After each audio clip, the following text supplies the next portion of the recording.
Mutilation génitale féminine, monsieur. Siftir kam do hun koyne. Hunde de ganduda hay sama halni mudum a jabtaado.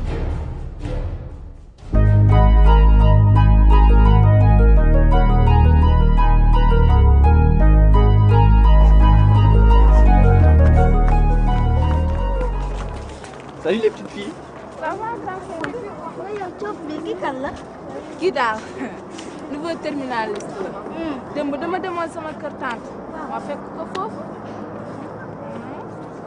Oh, ko John Taro et puis yow kon ko won meilleur nder classe ma.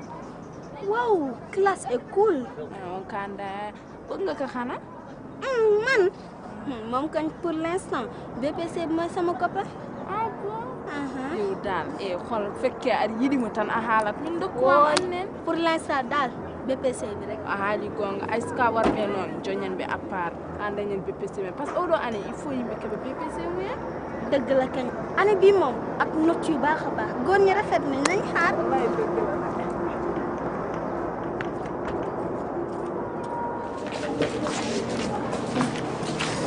Oui, ñu nan la. Fatou fekk na sama saak sama biir bi day métti. Dinaa fekk si biir classe.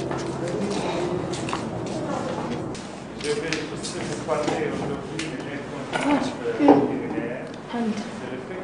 Tungam ɗum mbiɗa ɓuuƴa coofi on komi donkon taaraaji te hannde mi yaraani ndiyam kay comme effirɗe ni ga hannde pour so mi yehi école mi waasa yarde ndiyam hade mi taaraaji kono ay hannde fof ɓuri bonde ne taarim de jiiɗam yalti haa heewi kon da nga gis séeréer sa biir day métti de. muusa kay kadi hannde fof hannde wofnam nde less reedam ɗum en muusmuusgol ɗon tan waawi haalde ay te ngaddunoom hannde ko mouchoir goto il faut mi yaha gal mi change inchallah. S'il vous plaît monsieur, je voudrais rentrer à la maison, je ne me sens pas bien. Alors, passez à l'administration pour informer les surveillants en général.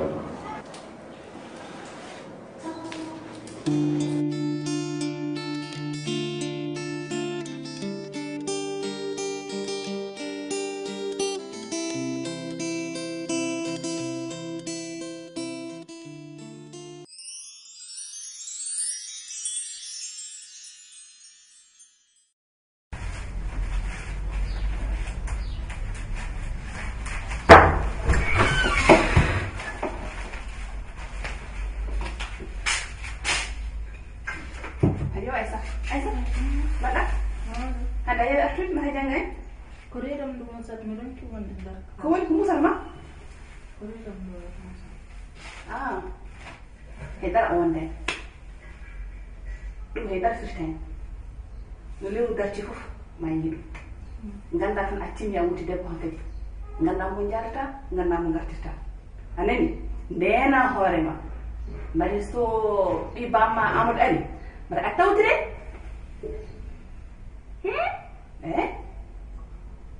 nene ɓi babam so ari holto fay sukkuna anani mi wonani ko min jibima a jibinani nene min yo haɗo haɗo mbina wona pour kanko ni ko pour bammakko mawni sellani ni yiɗiɗi ɓesdu ɓiyu anani mbimi soko ha mayda maximum hay sike vacance uji kala.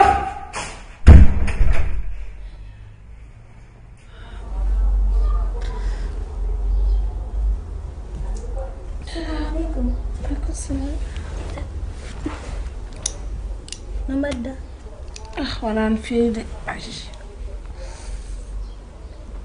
mi fat an ne jiiɗa reglude ma nde mi meeɗa yiidam aɗa jambitireede museur e holɗum haala mi meeɗa haalande kam ɗum kadi et puis hannde aɗa anndi ko holɗum nenam dal wona naanne ngummim école ngummim ko reedam ne muus min jettima gallamin nde mi suwa hay naannete koye lamen nder galle nenam haalan kam haal mariage am.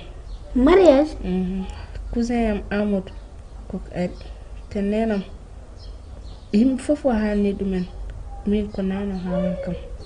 Mariage avant sa BPC abadan loolu moom kenn du ko seetaan mënul nekk sax waaye nag pour métit yi ngay wax il faut nga dem consultation nga xool sa yaram bu baax dégg nga. Inch'Allah. Suba. Inch'Allah.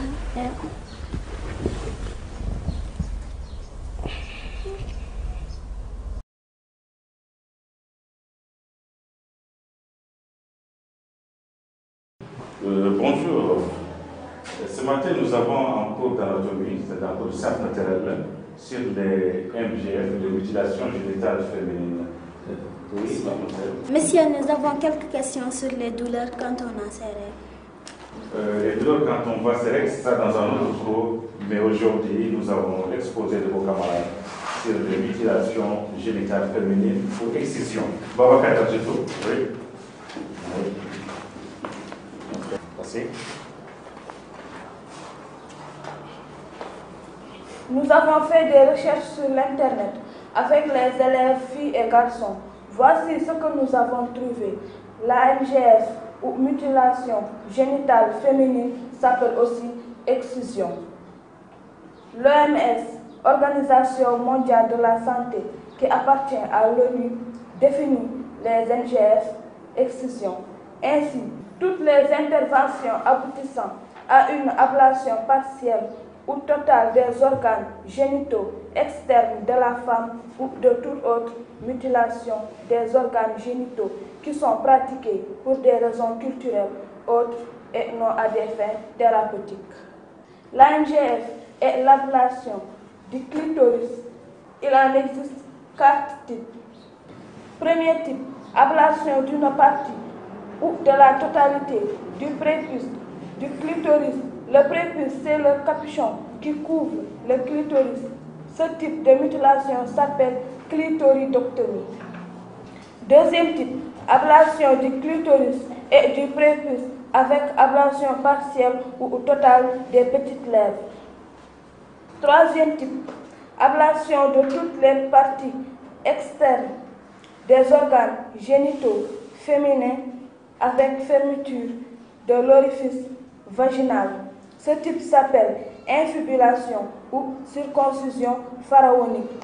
Quatrième type, ici on classe toute autre forme d'ablation qui modifie les organes génitaux féminins, externes ou internes, par ponction, par percement, incision ou étirement du clitoris et ou petite lèvre. On peut également procéder à l'introduction dans le vagin de substances ou d'herbes corrosives, c'est-à-dire qui rongent.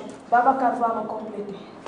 D'après les informations que nous avons recueillies, les 2 premiers types sont les plus répandus en Mauritanie, c'est-à-dire couper une partie ou l'ensemble du clitoris. Voilà un bon travail fait par vos camarades, nous les félicitons. S'il y a des observations, des questions aussi. Monsieur, mais alors, ces pratiques ont des conséquences sur la santé? Ces pratiques posent des problèmes. Pour répondre à votre question de tout à l'heure, effectivement, une fille excisée a des règles très douloureuses et irrégulières également. Elle va garder souvent le lit, elle aura un problème urinaire, tout le temps il y aura une incontinence, c'est-à-dire même des pertes d'urine, souvent cela arrive. Et quand elle accouche également, elle a des problèmes à l'accouchement. En général, les premiers rapports sexuels sont très douloureux, avec des complications psychologiques énormes également. Donc vous voyez quelles sont les conséquences sanitaires de l'excision. Je vais juste vous parler aujourd'hui de l'incontinence urinaire. C'est le fait que la fille ne peut pas se retenir d'aller uriner. Les urines tombent d'un coup. Et ça fait partie des conséquences néfastes de l'excision faite à la badière. Les exciseuses, souvent, ont des couteaux courbés. Ces couteaux, lorsqu'on prend la fille pour l'exciser, elle se débat. Et il arrive souvent qu'un organe est tranché. Et ce qui fait que plus tard, lorsqu'elle grandit, il y a des complications qui se posent au niveau de son appareil génital. Monsieur, ça pose un problème sur les ablutions, monsieur? Est-ce que tout le monde est d'accord que ça pose un problème pour les ablutions? Je vois que vous êtes très intéressé par les questions de mutilation génitale féminine. Je pense qu'avec votre camarade Assieta, nous allons élargir la question et voir les aspects socio-culturels et religieux de la question. Au revoir et à la semaine prochaine.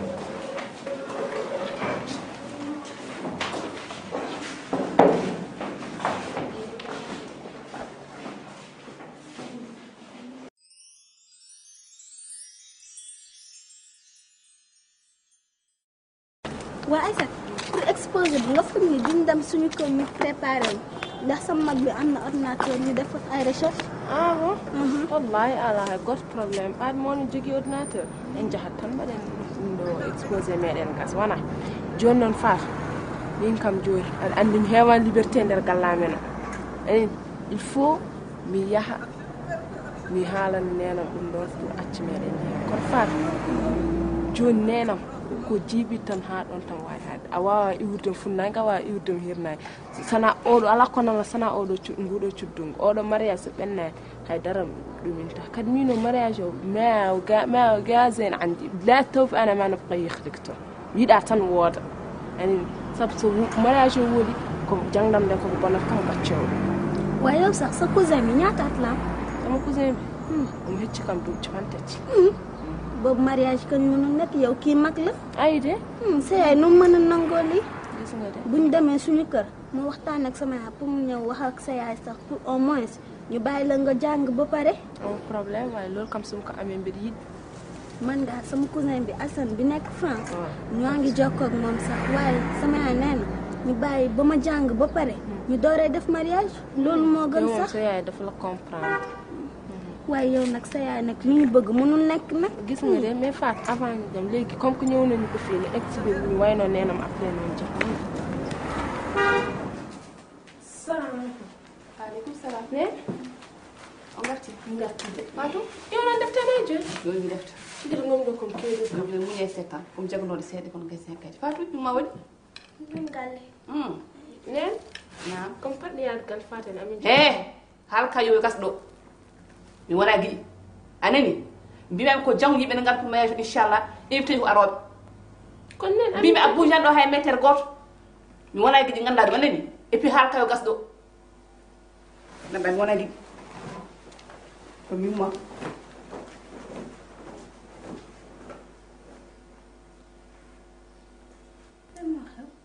gis nga ɗum kalamtunmami joni joni mi gasnen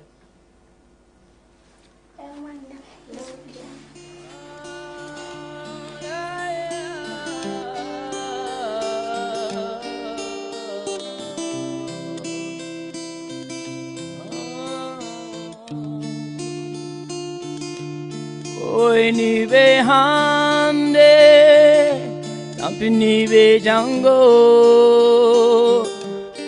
navi ko seda bonni ko he nyapule keri sida sapratak den Jango suka bemeren li yalla